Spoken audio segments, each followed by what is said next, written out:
Hello, I'm Paul Hansbury. I'm Research Fellow with the Warwick Ukraine-Belarus Hub, and our topic for our webinar today is regime change in Belarus, specifically whether or not it can happen without regime change in Russia. This is quite a long-standing question ever since the 1990s. I think West European politicians and bureaucrats, and not only, have long been thinking about democratization and liberalization in Belarus, and there's long been the view that that cannot happen under Aliaksandra Lukashenko. Ergo, a change of regime is necessary for these things to happen. A second strand of the popular thinking, which again goes back well before Russia's invasions of Ukraine, has been the idea that change in Belarus will come through the relationship with Russia. This, which is a partial recognition of Russia's preponderant influence over Belarus, but also that it has shielded Belarus to a large extent from external pressures to change. Since the events in Belarus in 2020 and Russia's large-scale invasion of Ukraine in 2022, the question of how regime change might come about in Belarus has become even more pressing. Many states do not recognize Mr. Lukashenko as having legitimacy, and since domestic pressures in 2020 did not result in a change of regime, the question about whether change is possible and how it will come about returns with more force. Mr. Putin bailed out Lukashenko in 2020, and one imagines he would try to do something again should similar circumstances arise. So is regime change in Belarus possible without regime change in Russia? What are those Belarusians who want to see change in their country doing in preparation for it? So to discuss this topic today, we have four speakers who will each have 10 minutes to make some opening remarks, and then we'll have Q&A session with the audience. I will introduce the speakers properly before they make their initial set of remarks, though I don't doubt that they are already very well known to most of our audience. Briefly, they will be Arkady Moshes, Aliaksandra Mamaeva, Margarita Zavadskaya, and Yevhen Magda. Interpretation into Belarusian is available via the button at the bottom of the Zoom screen.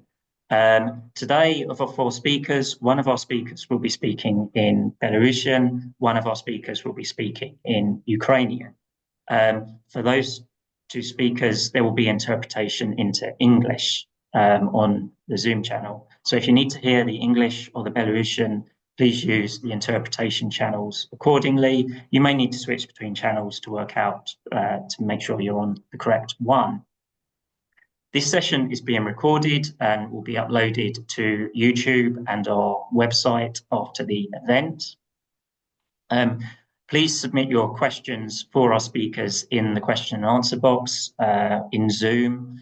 I will ask questions on behalf of the audience. If you wish to be identified, then please write your name and your affiliation at the end of your question. Otherwise, I will ask the questions anonymously. So our first speaker today will be Arkady Moshes, who is Director for Russia, EU Eastern Neighbourhood and Eurasia, the Russia, EU Eastern Neighbourhood and Eurasia Programme at the Finnish Institute for International Affairs. He received his PhD in the history of international relations from the Russian Academy of Sciences in 1992. From 1988, he worked in the Institute of Europe in Moscow prior to moving to Finland in 2002. Between 2008 and 2015, Arkady was also an associate fellow with the Russia and Eurasia Programme at Chatham House. Among his many publications, he recently co-edited and contributed to the book Russia's Policy Toward Belarus After 2020 at a Turning Point, with a question mark. And that is available from Lexington Books. And my own belated review of it will appear very shortly in the Journal of Belarusian Studies.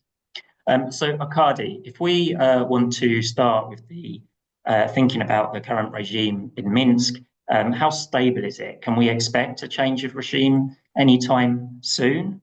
If you could deliver your opening remarks, please, and you have 10 minutes. Thank you very much, Paul, and thank you for the invitation to become a speaker and take part in this seminar. I mean, the short answer is that no, I don't expect the regime change in Belarus anytime soon. Of course, it will happen for biological reasons at some point, or maybe Lukashenko becomes incapacitated at some point, but I'm not going to discuss this hypothetical opportunity. What we mean when we start talking about the regime change, instruments, what kind of processes do we have in mind? There are only two opportunities or two theoretical paths available. One is, again, the victory of a democratic revolution in the country, and the other one is the split and competition of the elite, which in the end should lead towards some kind of a post-Lukashenko consensus. So these are the only two things which warrant serious conversation at the moment, with Russia or without Russia. But of course, we have Russia there. And these are the two kind of possibilities, two alternatives, or maybe they can be both taking place at the same time. So I quickly go through these two possibilities, and the answer to the question whether there's going to be a revolution or the victory of a democratic revolution in Belarus anytime, the answer is no.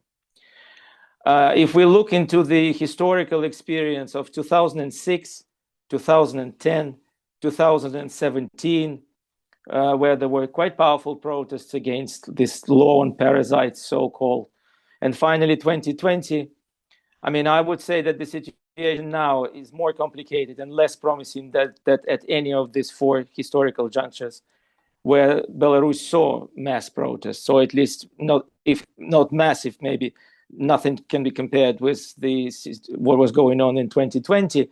But I mean, by themselves, those previous protests were also very important points. So were very important.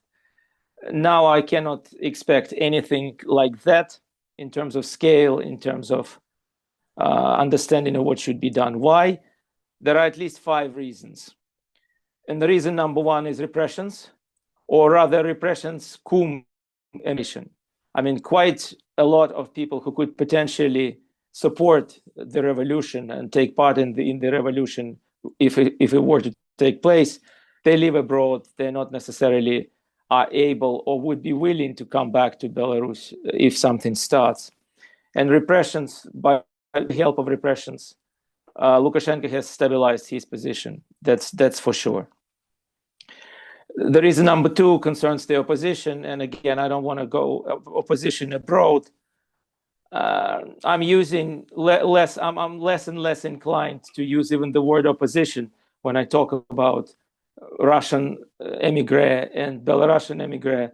Probably it would be better to talk about emigration, political emigration, but it's not opposition. They're not struggling for power inside Belarus.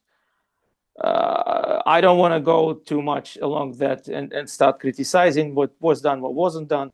But like in a nutshell, I would say that the opposition, which has been abroad since 2020, has lost or has not been able to use even the chances that it potentially had. The reason number 3 is that when you look at the societal trends inside Belarus, I mean, the primary concern of these people is the war nearby. And they instinctively or analytically understand that war was a result of serious disagreements between Ukraine and Russia. And therefore, they want peace. They choose peace. And unfortunately, Lukashenko was able to benefit much more from this desire for peace than the opposition. The reason number 4 is the fact that the reputation of the European Union inside Belarus, I would say maybe is worse than ever, but it's definitely worse than 5 years ago. Because what the EU is doing in terms of sanctions, in terms of general treatment of Belarusian citizens abroad, does not make it any more popular. Let me put it that way. I mean, they're not able to punish the regime enough, but they're punishing the citizens of Belarus. So the result is that the reputation goes down. And the reason number 5 is that although the West in general is more active in the Belarusian direction than it was like 5, 10, 15 years ago, it has nothing to promise. It has no promise. It has no strategic promise. What would the Belarusian people in the country get if there would be a regime change? So the combination of these 5 factors tells me that we should not expect a revolution. Should we split within the elites? Also no. Because, I mean, first of all, all people whom the regime has, or Lukashenko has manually recruited, all these people are beneficiaries of the regime. Yes, some go to jail more or less regularly, but as a cohort, these people gain more than they lose, and will continue gaining if this regime stays in place. There are no powerhouses, there are no centers of power within these groups of people. They're also afraid of the repressions. They also know how, let's say, scrupulously areas and many secret services that exist in Belarus are following the people, but also each other. So I don't need to go like to tell much more about that. I certainly do not expect anything happening inside this cohort. Does it mean that I have to stop here? Probably not, because finally I have to bring up one more opportunity. And that will be a regime change, but that's not the regime change that most of the people studying Belarus or living in Belarus would aspire for. This regime change means the annexation by Russia. And I'm not saying, and I've never been saying that this is very likely, but now there is a potential constellation of factors when it will become likely or could become likely. And a key factor here is what's going on in Ukraine. If Ukraine loses the war, if the West rubber stamps the defeat of Ukraine, and doing so will recognize that it has also been defeated, it has also been unsuccessful, then the appetites of Putin will grow. I would assume, and I would expect in that situation, the annexation of Belarus for sure, maybe the annexation of Moldova, and clearly further subjugation of Armenia and Georgia.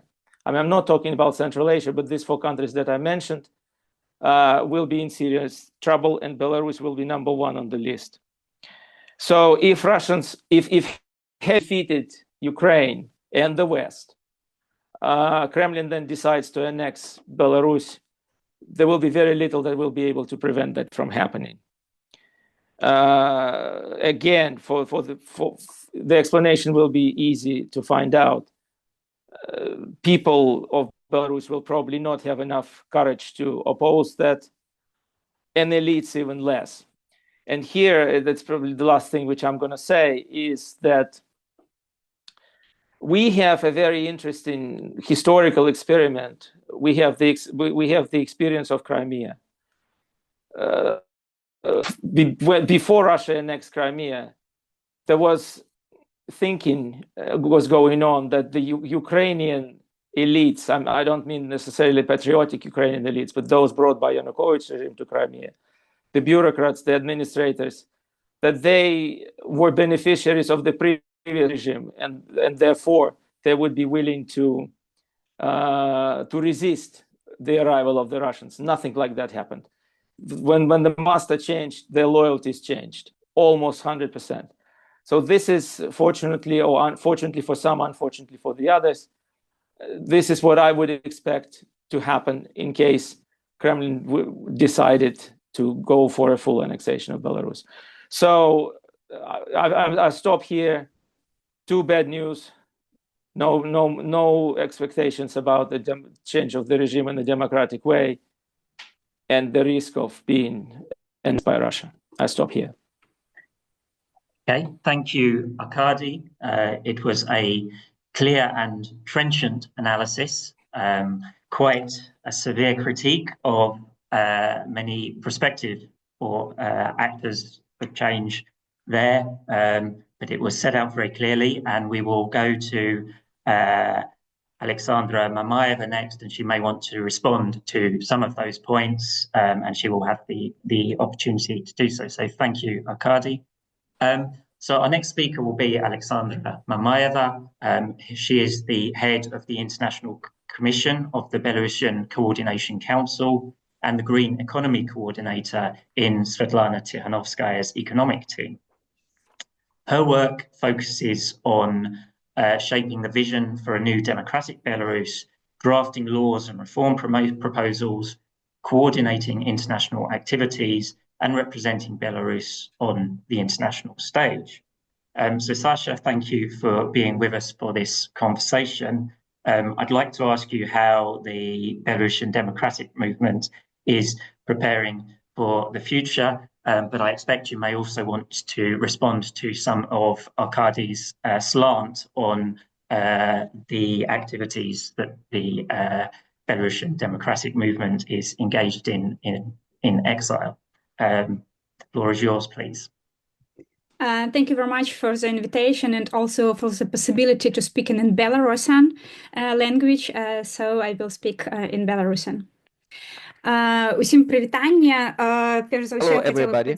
First of all, I would like to express my gratitude for the organization and invitation, and I would like to thank Arkady for his analysis. But I would like also to stress that as Belarusian democratic forces, we are more optimistic. We saw what happened in 2020. We understand that the level of repressions is very high and that the regime is unstable, and we saw historic examples, for example, in Syria, how such regimes can quickly fall.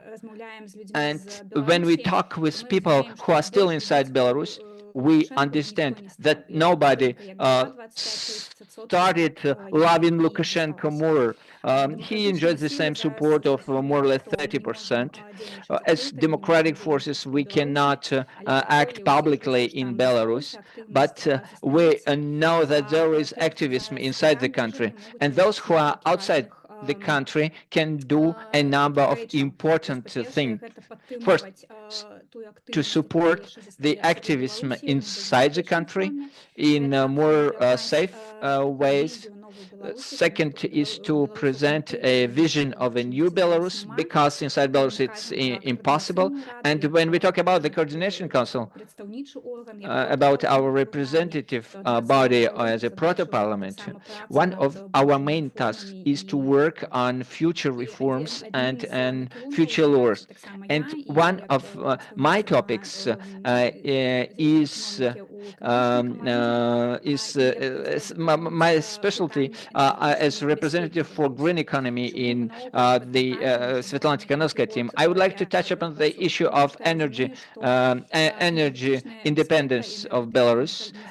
Energy dependence and security of Belarus is a foundation for Belarus to become democratic and independent. And now regime is extremely dependent, critically dependent on Russia because of the energy resources. Let's imagine that that regime falls in some time, and if democratic elections are held in conditions of power and heating outage, when there is no electricity, when everything is frozen, as when the production is halted, so no democratic change would be sustainable, and we should take into account this factor. So Belarus has a critical level of dependence on our Russian energy resources. So 84% of all our energy resources are imported from Russia: gas, oil, even nuclear nuclear fuel for our nuclear power plant. 90% of our electricity and 80% of our heating are generated by Russian gas. So Russia has a tremendous opportunity of direct influence over Belarus. What is also critical, almost all gas infrastructure, including all the pipelines and storage facilities, belong also to Russia, to Gazprom's Transgas Belarus. So our renewable energy production is almost frozen. There is a moratorium on new projects, and it's impossible to add it to our grid. So it's not developed at all.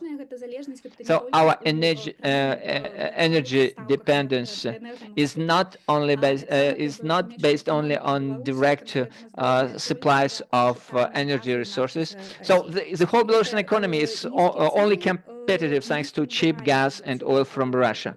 So those low prices have destroyed incentives for modernization. So there is now few know-how technologies in energy sector, but also in housing or utilities. So Belarus became even more dependent upon Russia after the full-scale aggression, because, well, anyway, energy resources are much cheaper for Belarus than for Russia. We also we are pretty conscious that Russia uses energy blackmail as an arm. So it's not just a theoretical threat. Russia uses it against Moldova or against the European Union in 2022. There were at least 4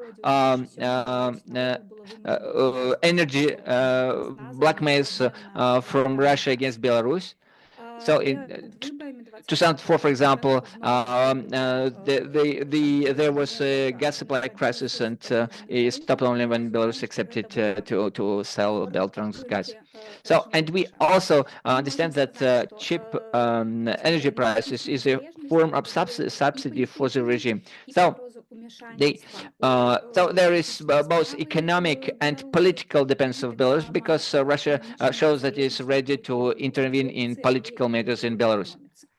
So both in politics and in economy. So the Belarusian experts made a prognosis that the likelihood that Russia would cut energy supplies to Belarus when there is a democratic change. So this likelihood is very high, and there was a report how to guarantee the energy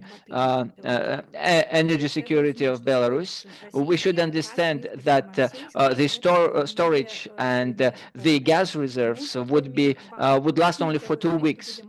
Well, so we would have only 2 weeks in order to rebuild our energy system for Belarus to have a chance to achieve some kind of stability. We should think about it. So we should think about how to use reverse opportunities. We should think about how to organize LNG supplies from Poland and from Germany. It would engage just 5% of EU gas capabilities. And the same goes about the oil. So they suggest different opportunities of supplying Belarus with oil through railways or existing pipelines. So there is a number of scenarios that are being developed, and experts, study shows of what could be done in energy energy security field. We should also develop an emergency plan to have such plan and to coordinate it with our European partners in order to get them interested.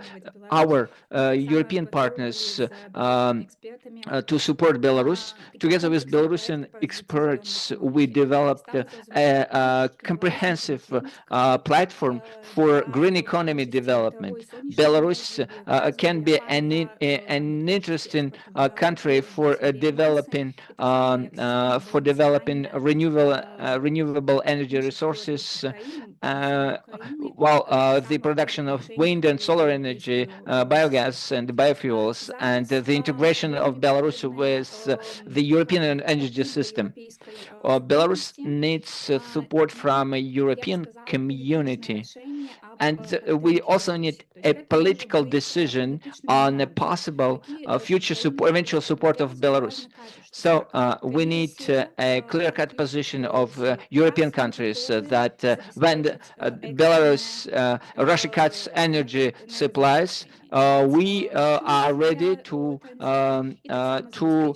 support Belarus, to supply Belarus with energy resources until Belarus performs its transition, trying to use more fuel and so on.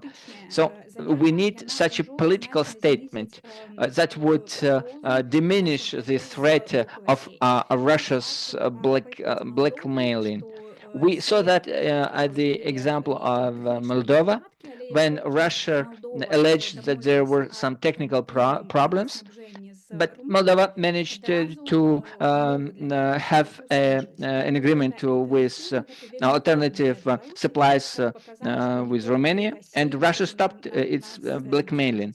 And we should do that as well. And it could be also a very good political point to show that even without Lukashenko, Belarus would not lack gas or oil. Maybe it would be more expensive, but we would have more opportunities for cooperation. Now we work on organizing an expert conference on energy security for Belarus. And we work on a roadmap how to do it. Also, support can be provided by cooperation with Belarusian experts, those who are in exile, for them to keep their profession and not to leave their field of expertise. It could be a psychological support and also a research support to see how it's possible to use the Belarusian storage capabilities and so on. All these issues Belarusians cannot tackle without support of European partners. And in conclusion, what I would like to stress, not everybody is aware that energy independence is a critical matter. Some people ask questions, why should we be dealing with that now? But I would like to tell you that if we want to build a democratic Belarus, we should think about energy security. So, but without democratic Belarus, it's impossible to have a sustainable, stable European system of security. Thank you very much. Thank you, Sasha. Energy security is a hugely important topic and one that often doesn't get the attention I think it warrants. You also made some comments at the beginning of your remarks about how the diaspora has a role in supporting activists inside the country, which is something that people in the audience might want to think about when it comes to questions for our speakers. And so that's an opportunity for me to remind the audience that questions can be put into the Q&A box. Please, I know that a couple of people have raised hands. If I assume those are to ask questions, please put the questions in the Q&A box, and we will deal with them that way. We will turn next to Yevhen Magda. Yevhen is Associate Professor at the Igor Sikorsky Kiev Polytechnic Institute and the Executive Director of the NGO Institute for World Policy. Yevhen has participated in our webinars in the past.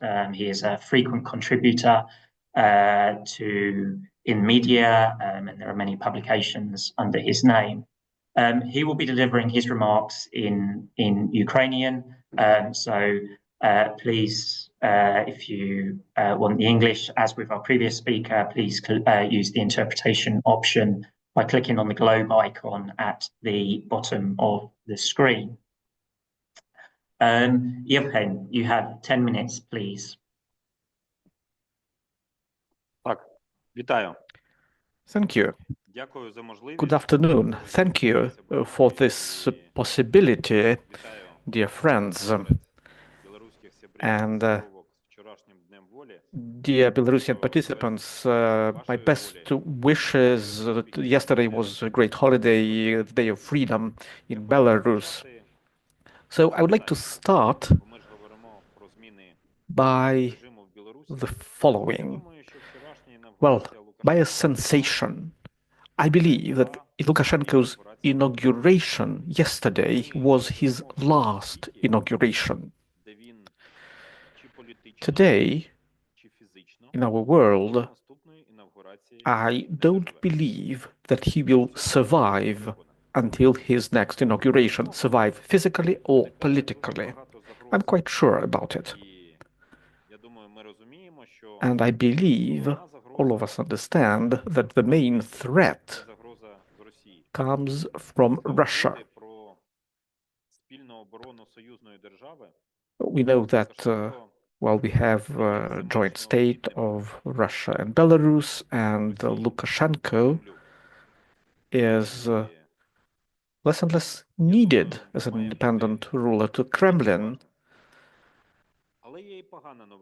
But there is also bad news.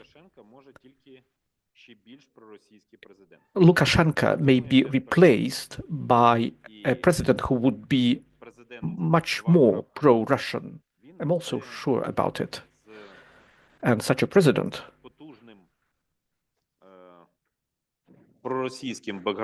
would be very pro-Russian, and he would do everything to make Belarus even closer to Russia. So, what advantages does Lukashenko have currently? We see that in Saudi Arabia, during the negotiations, Russia is trying to negotiate different advantages in the food market. And Lukashenko has state-owned companies. He is looking, I believe he should be looking to how to access American partners and propose privatization. So maybe offer something that Trump is offering to Ukraine. Well, it's quite a fantastic scenario today, but I believe none of us could have imagined what we see now after President Trump's election. None of us could have foreseen it. The changes in Belarus are also possible from within the country. Because, well, if we are thinking about some external intervention from outside, like Kalinovsky regiment, etc., well, all of us understand that it's not possible, even in our current world, with all its instabilities, it's not the scenario that will bring about changes to Belarus. But I am sure that Belarusian democratic forces now have to say aloud that they are the real opposition and that they are ready to fight for power in Belarus. They should make several very important steps. First of all, they need to create a political myth about white, red, white Belarus. They need to disseminate this myth among Belarusian diaspora abroad, those who don't want to live in Belarus now, because those people still have contacts with a lot of friends who live in Belarus. It shouldn't be a political myth. They should start with very simple things. They should start by stating that Belarus is a country in the heart of Europe. Belarusians are not Russians. Belarusians are a European nation. Belarusians have their own identity, their own culture, and their post-colonial state won't last forever for Russia. Well, they have their own understanding of Belarus. Belarus, for them, is a sort of balcony. Well, it started back in the 1944 Bagration operation during the World War II. And we also know that Trump's administration has its own view about Belarus. Well, we already witnessed their first visit to Belarus. And, well, it's the first and the only visit as for today. But who are Belarusians for Europe? There are a few factors to consider. The European Union, and I believe Great Britain as well, if they increase financing on security, and the European Union proceeds with rearming Europe, I am sure that Belarus in this context should have more agency.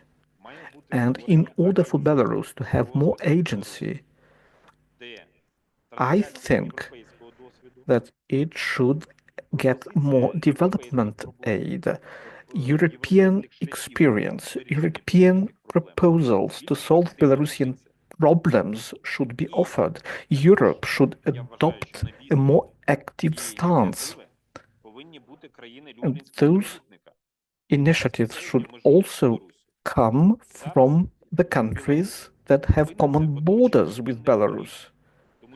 Because right now, Poland and Lithuania, they will be mining their borders with Belarus, Russia and Ukraine as well. So we should think about our own safety and security, but at the same time, we should also increase contacts with the Belarusian community. In September 2022, I offered a paper on 1,000 steps to develop relations between Belarus, Ukraine, and Europe. I don't know how many steps we have made as for today, but I know that we are moving in the right direction. I would very much like my country to have a strategy towards Belarus. Unfortunately, we don't have it. But this strategy should make use of soft power. I am absolutely sure that for two countries that have more than 1,000 kilometers of common borders should develop their relations. Thank you very much for your attention. Thank you, Yevhen, for your remarks. You, like Aliaksandra, you emphasized the importance of the diaspora in your early on in your comments, and we might think of that in the context of soft power as part of a strategy as well towards Belarus by external actors. Also, we know that national myths are very important. If I understood you correctly, you sounded unconvinced by the story that the Belarusian democratic movement is telling to Belarusians, which is a point that I'm sure there are some quite strong opinions on among the people in the audience and on this call generally. So we will turn now to Margarita Zavadskaya, who is a senior research fellow at the Finnish Institute for International Affairs, where the Finnish Institute of International Affairs is well represented in our webinar today with two of our speakers. She is also an affiliate researcher at the University of Helsinki. Her research focuses on political behavior, public opinion, and authoritarian governance in Russia and post-Soviet Eurasia. She currently leads research projects on wartime migration, public moods, and protest under authoritarian regimes. So Margarita, perhaps you can pick up, if we pick up on some of the comments from both Sasha and Yevhen, they commented on the diaspora. Perhaps you're in a position to tell us something about what the drivers of change are inside Belarus and how prepared Belarusian society in the country might be for change. The floor is yours, please. Yeah, good afternoon. Thank you for this kind invitation. It's a big honor to speak today. The question of Belarus's future and the possibility of political change is one that demands nuance. We already heard to opposing positions and vision on the current situation. And now we are especially in a moment when authoritarian resilience appears stronger than ever. But we also know that what looks stable may also in fact be very brittle. And let me begin with a central question. So how secure is Lukashenko's grasp on power today? I will not delve into personalities and intra-elite interactions because given the time limit, it's probably not feasible. But let me just rely on if political science or comparative politics knows anything about it. So let me just kind of, draw some, if not wisdom, but some insights from other cases. So I'll try to look at the Belarusian case from maybe more of a bird eye view. So in short, it is secure. The political regime in Belarus in the immediate sense, but rests on a shallow and unsustainable foundation. Since the 2020 mass protests, the regime has reasserted control through sweeping repression, purges, and legal engineering. But as I said, as comparative authoritarian studies remind us, personalist regimes that lack legitimacy and institutional depth are especially vulnerable to elite fracture and external shocks. So they look very solid, but they also may crumble very quickly. And this is what we observed elsewhere in the world, and I don't really see that Belarusian regime from that sense is an outlier. Lukashenko governs through coercion, not consent. His role survives because no one inside the system knows what comes after him, and because Russia keeps him in place. So now I'm telling things that are pretty obvious to today's audience. But this brings us to a widely accepted but still contested idea: is Belarus's fate entirely tied to Russia's? To a large extent, yes. Belarus relies on Moscow for financial subsidies, military protection, and political legitimacy. The Kremlin's support was decisive in 2020, as we all know, and Kremlin's intervention helped sort of Lukashenko to sustain his power and live deep wounds in the civil society of Belarus. On the other hand, still, we must not overstate Russian omnipotence or understate Belarusian agency. So I'm here kind of in between probably what what my colleagues were talking about, I'm not that pessimistic as Arkady was in his initial take, although I tend to agree with so many things he said. On the other hand, since I've been working with Belarusian exiled groups for quite a while, also with other exiled communities, I also am deeply sympathetic, and I'm also convinced that political realities, they are constructed by us, by different actors. Of course, there are powers that cannot be controlled. And if we recall a very well-known plot episode from the Old Testament, the Goliath and David battle. So Goliath, so it's a miracle when David wins, right? Usually Goliath is the one who actually gets the upper hand. But anyway, so many processes are actually operating in social realities and political realities, self-fulfilling prophecies. This is why I'm trying not to be a harbinger of very bad news here, although I think we need to be realistic and sober about what's going on in the region in Belarus and broader, and beyond Belarus and Kremlin. But at the same time, I think it's also important to sort of see the achievements and not to belittle what the Belarusian exiled groups were able to sustain during all these years being in exile. And it's very easy to bash and belittle and to sort of kind of devalue what has already been achieved. But on the other hand, also Belarusian exiled groups, for example, were able to promote certain initiatives that basically helped create the infrastructure in exile, that basically helped sustain a democratic endeavor. To what extent it's important for the internal regime change? So if we rely on other comparative cases, I will not delve too deep into the details, but from what we know, unfortunately, all the most important actors and processes are supposed to happen and are likely to happen inside the country. But it doesn't mean that whoever is outside the country are completely useless. It's not the case. So these people in these groups, they create important connections between those groups who actually might appear and pop up if any opportunity emerges. And this is something that is of crucial importance.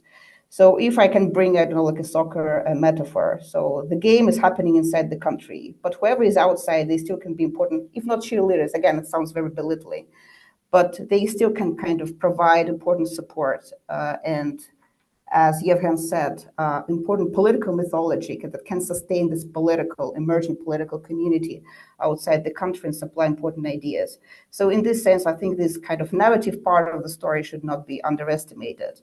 And again, this Belarusian society, to the degree it's ready for democracy or it's ready for liberalization, I think Belarusians proved very vividly and very convincingly that this country has sufficient social capital. It has sufficient capacity to sustain itself and to claim what it needs, using peaceful means and actually resorting and actually articulating that this society doesn't want to see Lukashenko anymore. The problem is there are some external circumstances that prevented these demands from becoming an alternative picture or alternative political project in Belarus. And probably the last thing I really wanted to emphasize and maybe to mention sort of to throw into the discussion that is coming after these short introductory speeches. Why Belarus is so important for Russia? It's not just because of military platform or some geopolitical constellations. No. I think it's Belarus and Ukraine. They both constitute very important potential counterfactual for what actually Russia could have become if something actually had happened. So this is why it has much more strategic importance in terms of that if any liberalizing attempts can be successful in these two countries, in these two societies, it proves the falsehood and the weakness of whatever actually Putin is trying to sell, Russian world or whatever narratives or ideology he's trying to sort of impose on domestically and abroad. In this sense, I think it's a kind of existential importance. So having said that, as I said, I'm no humdinger of any good news here. But on the other hand, I think it's extremely important to sort of preserve the resources that Belarusian opposition was able to sort of accumulate during these years. Unfortunately, time doesn't really help them. So the longer opposition stays in exile, or Arkady doesn't like the term opposition, so we can call this. I still prefer calling opposition because, again, it emphasizes their agency. But at the same time, we also need to take into account all the current contemporary challenges that are coming from the overseas, from the other side of the Atlantic. Because what we are observing now, this visibility of negotiation efforts around Ukraine, regional security, and even abstract peace frameworks that we're observing at the moment. So we're facing serious risks of sidelining Belarus altogether. If international actors begin to renormalize relations with authoritarian regimes such as Russia for the sake of stability or short-term bargains, Belarus could find itself abandoned to a permanent gray zone. So Arkady says it can be annexed, so I cannot exclude this possibility. This is something I discussed today at the breakfast with some of my other colleagues. So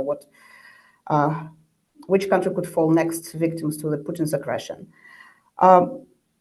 But anyway, if we're looking for some sources of hope, so let's look at the diaspora organizations. So this is one of those sources, and at the potential connection with those who are still staying inside the country. So maybe this is one of those, if following lottery metaphor, it's impossible to win a lottery if you don't buy a ticket. So maybe it's one of those lucky tickets. So that's it from me. Thank you. Okay, thank you, Margarita. Maybe we can just dwell on that, one of your sort of closing points there a little bit about the prospect of a Russian annexation of Belarus. And I want to come to Arkady on this, because something that you, in your book, co-edited with Riho Nizhnikov, claims is that after 2020, Russia could have done a lot more than it did in terms of taking control over Belarus, and that actually it didn't feel that it was necessary to do that at times, because, for example, European Union sanctions were closing those markets, and since Belarusian trade was all being diverted through Russia anyway, it had the leverage that it didn't actually have to do this overt annexation of the country. And I just wonder how that has changed. Why might we think that now will happen, or why wouldn't it happen? And also, maybe just if I can add a second question on this question of Russia itself. I mean, this fundamental idea behind this webinar was that change in Belarus can it come without change in Russia? But what are the drivers of change inside Russia itself? I know that you, Arkady, were very pessimistic about the prospects of change, but are there any straws in the wind that we might inside Russia that we might see leading to a change there? So, Arkady. Thank you very much, Paul, for the question. Thus far, nothing has changed. I mean, what was driving Putin 2 years ago, 10 years ago, 15 years ago, it's still the same story. I mean, he controls Belarus by controlling Lukashenko. Lukashenko does everything that Putin wants him to do. And if before he at least tried to create, again, a narrative that he was a co-decider together with Putin, now we have entered a new stage where he says, basically, when look how he described the first days of the Russian annexation, the Russian invasion into Ukraine. He said they were supposed to go back to Moscow from Gomel. They decided not to. They decided to go into Ukraine. So it's clear that's something which I've been arguing for decades, that Lukashenko does not take decisions. He is informed about decisions which are taken in Moscow. He is the figure which is necessary for Moscow to exercise control over Belarus, because any change of personality at this point would be risky. I mean, we don't know, and Moscow doesn't know how risky it would be, but the fact that it would be risky is clear.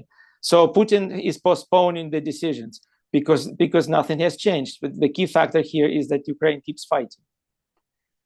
I said that the annexation will become a scenario, and a much more likely scenario than ever, if Ukraine is defeated, if Ukraine loses the war.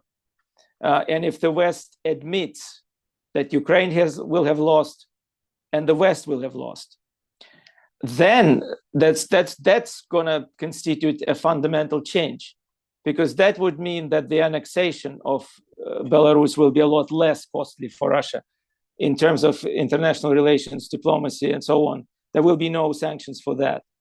But we are not yet there. I'm trying to open the perspective and show that it exists. But I'm not saying that it's 100% sure.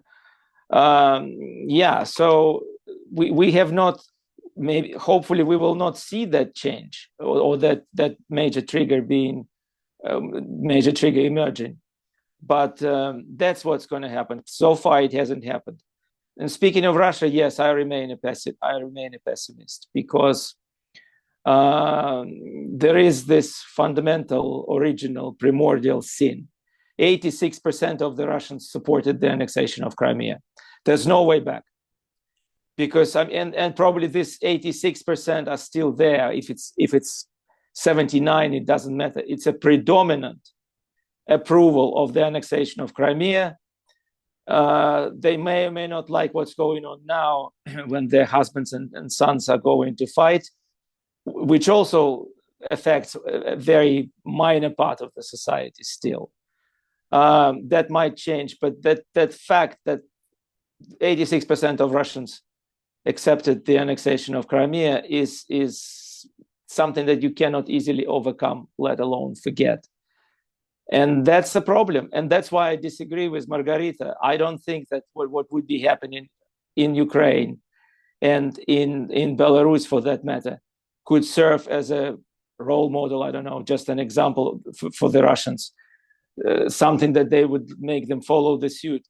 Before 2004, I was arguing myself that was possible, because then the societies were not that far from each other. From like daily life to I don't know, pop music to TV series that they were watching. They were quite close. Back then, a change in particular in Ukraine and success of democratic trends of Ukraine could potentially affect Russia. That was understood immediately after the Orange Revolution. And Russia, Putin, Kremlin, Surkov offered a totally different line of action. Sovereign democracy, closing Russia, going back into the confrontation with the West, going more into policies clearly aimed at subordination of a number of post-Soviet states. So by 2008, let alone by 2012, the Russian society had changed a lot. It was moving in a direction which was, well, I would even say the opposite of the direction in which Ukraine was moving. And then a gap emerged, and that gap keeps widening. It's not getting any narrower. Okay, thank you, Arkady. So I was going to come to Aliaksandra, both to pick up on that, but also to ask you a question about renewable energy. But before I do that, because I've got a question very much on the annexation topic that is directed at Arkady and Margarita. So I'm just going to read it here. When we speak about the prospects of Russia's regime annexing Belarus or expanding somewhere else, do you think it is just about Putin's own aspirations, which implies his personal fall would likely change this, or is it a more systemic phenomenon? So a transition of power to someone from the incumbent elites, would that make any difference? E.g., soft liberals such as Mishustin or a hardcore like Nikolai Patrushev, and also specifically to Arkady, is the public opinion that you refer to a driver of Russia's actions rather than a representation of Putin's propaganda working? So, Margarita, do you want to say anything on that question? Thank you, Paul. So it's amazing questions, and I'm glad that sort of we have such a vibrant reaction to what we've said. Well, the devil is in the details. So when we say Russia, when we say Belarus or any other country, so it's really important to sort of differentiate first, elites, the government from the society. Second, it's important not to make any strong assumptions about the society, because society is usually cannot be understood as agent of anything having its own will. So it's just a kind of collection of different groups and constituencies that may come together, may not come together, may be oppressed, may be more or less independent.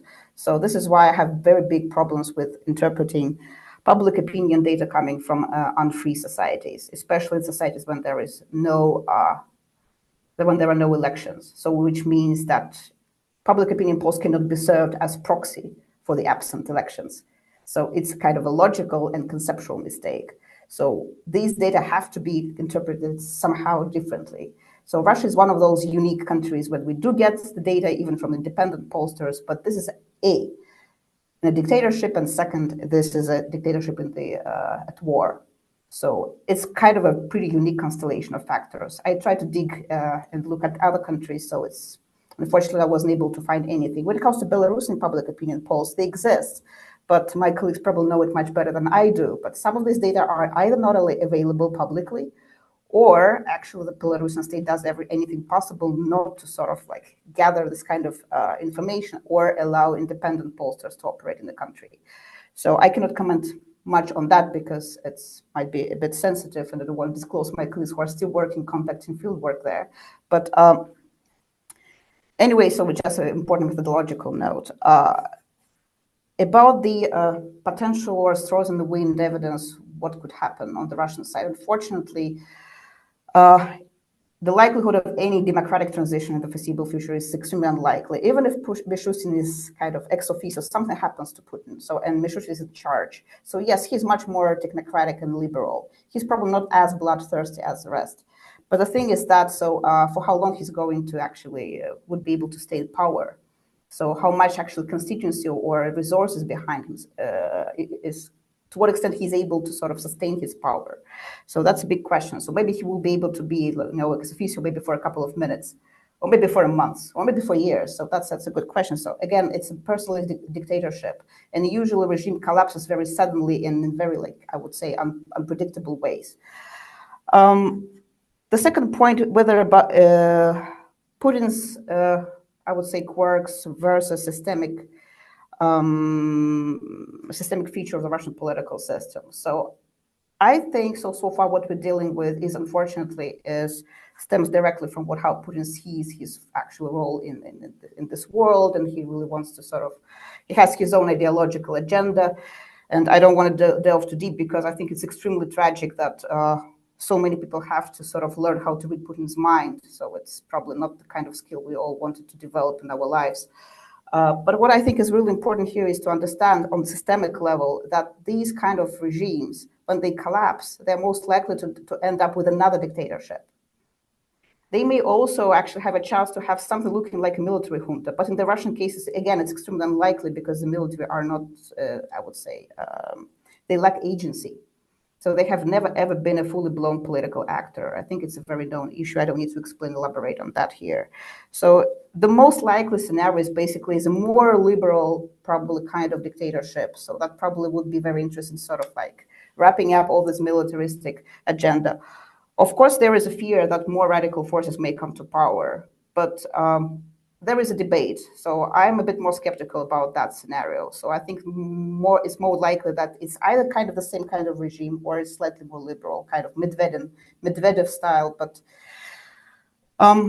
again, so I don't have a crystal ball. So it's something that I'm drawing my predictions based on other comparative studies. But of course, it's really hard to tell for sure. So sorry for being a bit too long, but I hope I was clear.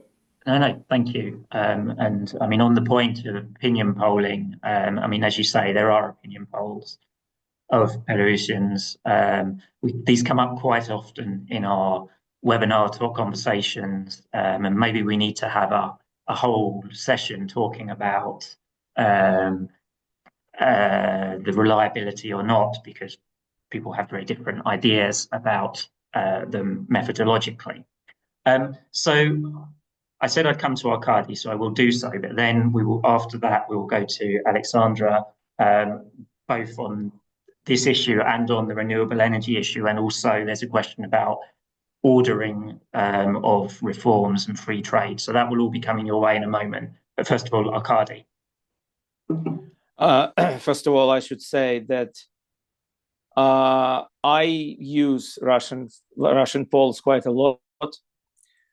I care less about the exact figure because that might be a mistake, or often is a mistaken. But I think they see the trends. I mean, when I see that, let's say, this or that reputed pollster shows a certain trend, and if that the same trend is confirmed by the Kremlin pollsters, that's even more interesting. So if, as I said, maybe it wasn't 86% that support of Crimea, maybe it was 76%, but still it was not 16, it was not 26, it was a dominant majority and remains. Most of the people that I still talk to in this or that way continue supporting the annexation of Crimea. They think that was the right thing to do.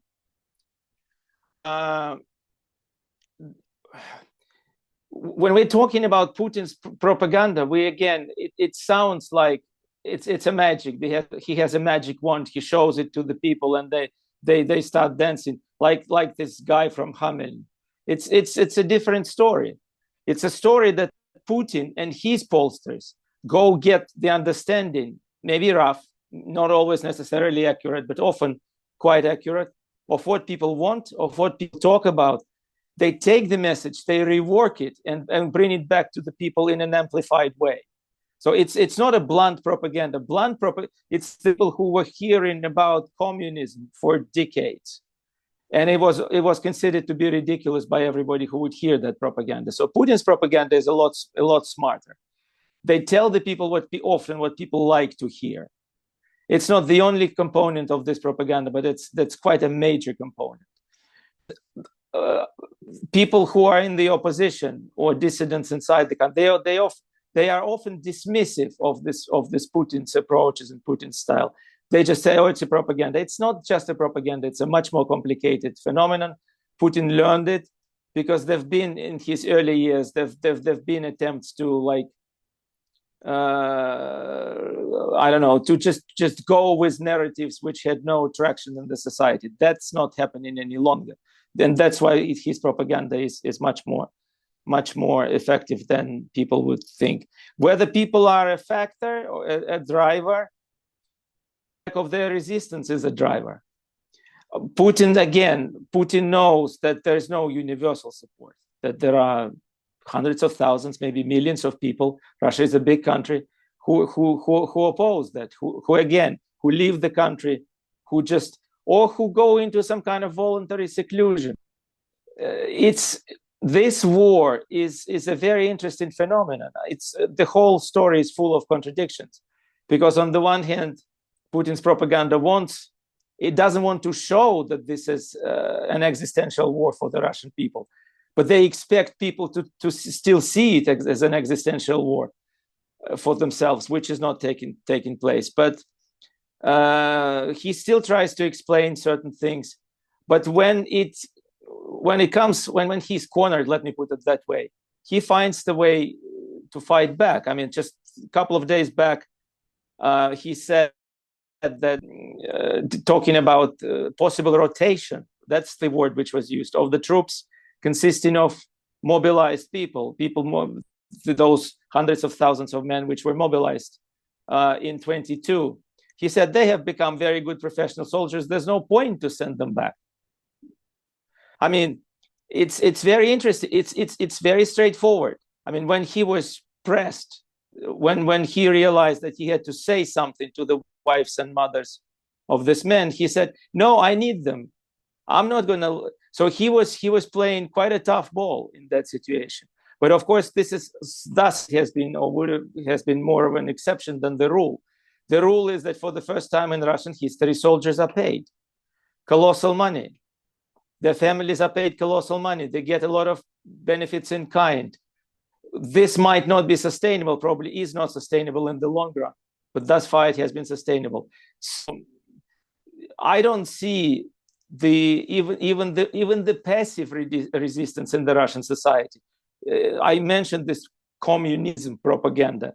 Then there was like passive resistance. You don't speak against it, but everybody knows you do not accept it. Now we're having a completely different story. Okay, thank you, Arkady. Lots of interesting comments there. So I'm going to turn now to Aliaksandra. Thank you for waiting patiently. I actually now have 4 questions for you, so you can plenty for you to address. So the first one was just if you want to respond to the annexation issue and much of what has been discussed in the past 10-15 minutes. Secondly, there was a question from the audience about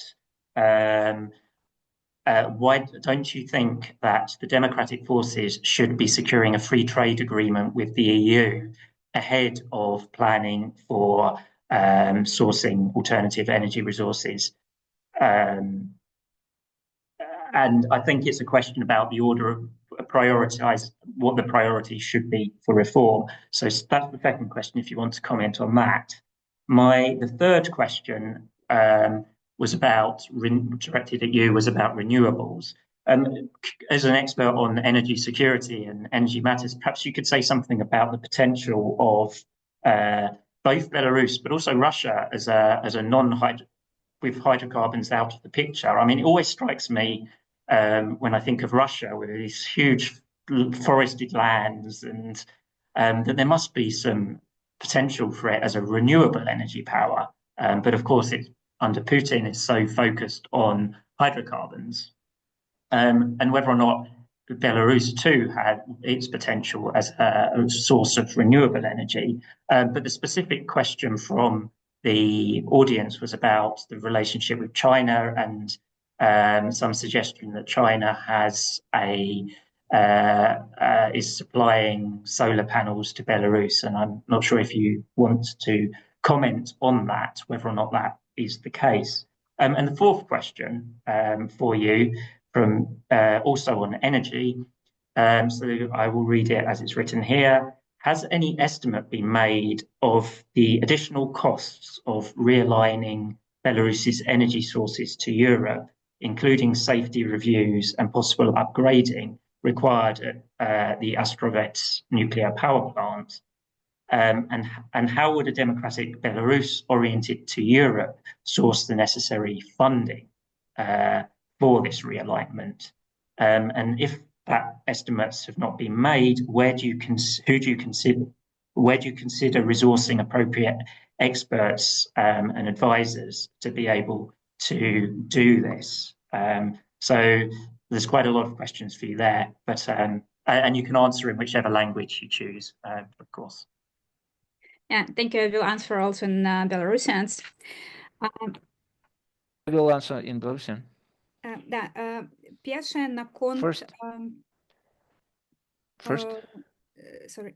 First is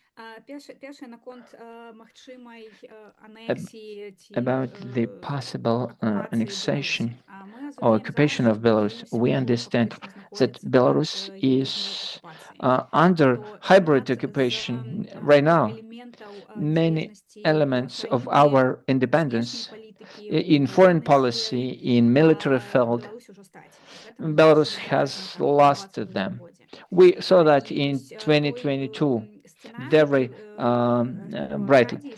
Well, and this scenario described by Arkady is quite possible only in the case when Ukraine loses the war, when Europe stops supporting Ukraine. Then no international agreements would work. We would be in completely different world, and then it's possible. I would like also to emphasize that when we talk about Belarus, we should understand that Lukashenko does not want Belarus being incorporated into Russia. He wants to remain a Tsar, a ruler in Belarus. He doesn't want to be a governor inside Russia. And he mentioned that during his latest visit to Russia, we of course can claim that he is now very, very dependent on Russia, but he would do everything to remain a president of an independent, even conditional Belarus. And I would not exclude the people of Belarus from this discussion of this issue. Only 4% of Belarusians support the incorporation of Belarus into Russia.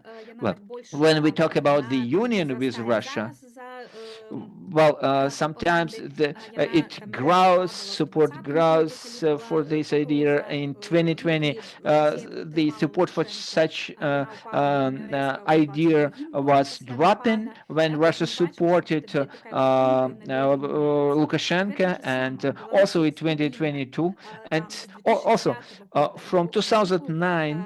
In Belarus, it was a very stable and persistent support of Belarusians for the idea of Belarus joining the EU. And this figure does not change, despite all the propaganda, all the hysteria about all the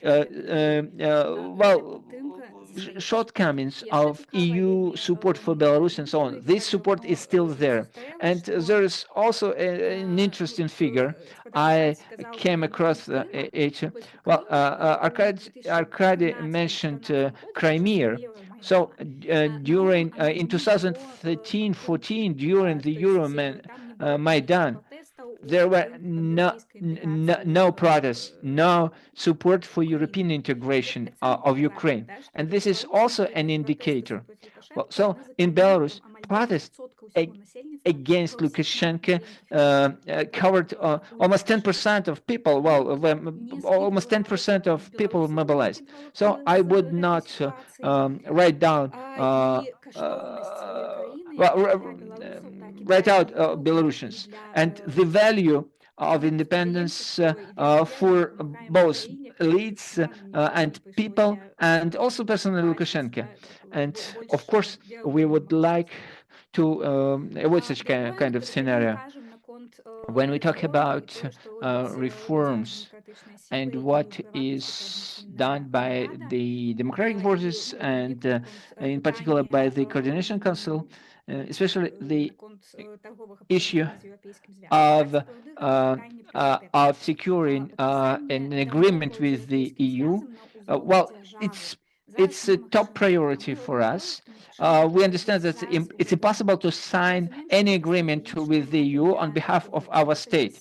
We do everything possible to be open with the EU. We understand that it is strategically important for us to join the Council of Europe, for example, or to join the EU. So to prepare and to sign a free trade agreement 1 week or 2 weeks after the regime falls, it is impossible. So, but coming back to the issue of a political memorandum and to the issue of energy security for Belarus, this is not, this is a more logistical issue. So it would not require signing any important agreements or treaties. So and our dependence on Russia would block any integration endeavors vis-a-vis the EU. So it's very important for us to think about the energy security. As for Chinese solar panels that are delivered to Belarus, I cannot tell you. I understand that they are being supplied to Belarus, but it does not reflect the situation with solar energy development in Belarus. Well, one story for a private person of firm buying a Chinese solar panel and using it for individual purposes. These are small figures. When we talk about the business and the conditions for renewable energy development, now there is a situation of a ban. the government of Belarus, after, well, they were preparing the introduction and of the nuclear power plant, and they do everything to get rid of any competitors. So the solar energy is cheaper and is accessible in Belarus as well. So for the 2025, well, there are quotas for introducing solar panels in Belarus, and this quota is 0.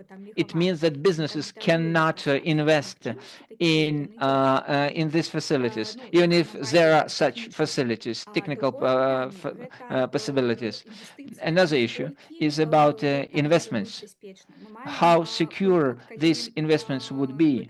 We have an example where the British firm Solarland built in Belarus largest solar plant, solar energy plant, and there were different issues. But finally, Lukashenko, well, the Belarusian state took over this business. So the image of the Belarusian state and government as for investing in the Belarusian energy sector is very low. So when we talk in general about possibilities in general for Belarus of developing renewable energy, biofuels, solar energy, yes, there are such opportunities, and there are not only well, reports of Belarus, studies of Belarusian experts, but also of international development agency. Belarus can develop renewable energy sources. So the strategy of Belarusian experts how to achieve the energy security is to renounce the Russian the Russian gas. Is about wind, about solar, about biogas, because we have rather developed agriculture, and biogas can replace the gas that is used by firms. But also thanks to a nuclear power plant, we can balance all the system, so to ensure its stability, and we would have better opportunities for producing hydrogen, which is a matter of interest for the EU. There's many of such opportunities, and obstacles for that are not technical or financial, but the main obstacle is the current regime that does everything to prevent this sector from being developed, because there is willingness and investments on behalf of actors or firms. It seems that I forgot one question.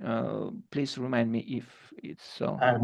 The question about experts and advisors. Was that the question of the costs of realignment? No, but anyway, let us move on, because we are coming towards the end of the session. There are a couple of comments from the audience. There was a question about negotiations with OPEC, but we will not have time to come to that one. Do any of the panel want to add any final comments? Something optimistic would be nice, because there has been some gloom, as always, at our webinars. Does anyone, Arkady, can you find something optimistic to say? No, I'm a licensed pessimist. That helps. You will not be disappointed. No. Fair enough. Sasha? Так, дякую. Я оптимістка. Я розумію усі песимістичні прогнози, які тут I do understand all the pessimistic views that I heard here. You're right, yes, Belarus is a totalitarian regime. There are no possibilities for a change. But what can democratic forces do? We can support the initiatives that exist. We can support all the undercover organizations. We can restore our national identity because it's our weapon against the Russian world. We should resist propaganda. We know that Belarusians are very resistant to Russian propaganda, much more than the Russians or even the Ukrainians. We need to support the unity of the democratic forces, and we need to work on our common strategies. We have to support Ukraine, and we have to align our position with the Ukrainians, and we should work on preparing the changes in Belarus. We should have supporters in Belarus. So we need to work with the elites. Of course, it's an invisible part of our work now, but the resistance we saw back in 2020 is still going on. Belarusians are not supporters of Putin's regime or of Lukashenko. Belarusians are not assimilated. It is very important because we managed to preserve what had to be preserved. And, well, from 10 to 20% of all the Belarusians are now abroad, so we need to support them, because many of them are ready to return. And one more thing, last but not least, we need to work on our vision of the future Belarus, on the legislation for the future Belarus, on the new constitution, for the transitional period, etc., etc. So it's a package of documents that has to be implemented in the first 100 days of the new regime. And we are working on it. We have to be prepared when the window of opportunities opens. Okay, thank you. So maybe a vision is a good place for us to come to a close. I think this, I mean, the topic of regime change is what, in the case of Belarus, is one that has been debated for years and years, but at the same time, it is nonetheless a topic that brings out a lot of very interesting debate. It brings out people have some quite starkly different ideas about fundamental issues. And so it is really productive, in my view, for us to keep having this conversation and to hold an event like we've had today. And I'm hugely grateful to our four speakers. Yevhen, Magda had to leave for another event. But thank you to him and to Arkady, Margarita, and Aliaksandra. That's just the order you're on my screen. Thank you for your time and your insights in this and what is not an easy topic when views are so different. I will be producing a policy brief based on this discussion, which will be put on the WebHub website in due course. I haven't yet written the one from the last webinar, so there will be a slight delay on that.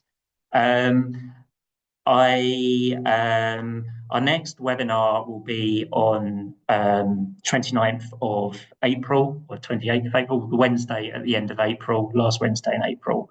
And that title for that will be Reforming Ukraine, Actors, Scrutiny and Change. Our thinking was that having this webinar focused more on Belarus, that next month we would give more attention to